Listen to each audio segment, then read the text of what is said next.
అధికారం మారితే అధికారంతో పాటు రంగులు మార్చే ఒక ఎస్సీ ఎమ్మెల్సీ ఇతనికి కనీసం సర్పంచ్గా గెలిచే అర్హత లేకపోయినప్పటికీ రాజకీయ పార్టీలు ఇతను ఏదో పెద్ద గొప్ప వ్యక్తి అని చెప్పేసి ఎమ్మెల్సీలు చేస్తూ ఉంటాయి. 2019లో జగన్మోహన్ రెడ్డి గారు గెలిచినప్పుడు వెంబడే ఆయన అసెంబ్లీలోకి రాగానే శాసనమండలికి రాగానే ముందు వెళ్ళి కలిసిన వ్యక్తి ఇతనే టీడీపీ నుంచి. అలాంటి వ్యక్తి 2024లో ఓడిపోగానే మళ్ళీ టీడీపీలోకి జంపాడు.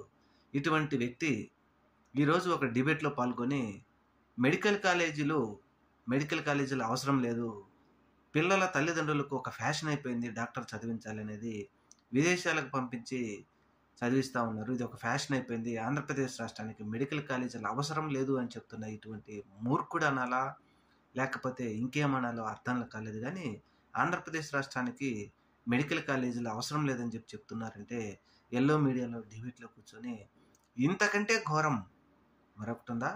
ప్రజలు మిత్రులు అందరూ ఒకసారి గమనించాలి. తెలిస్తే అతని పేరు మాత్రం కామెంట్ చేయండి.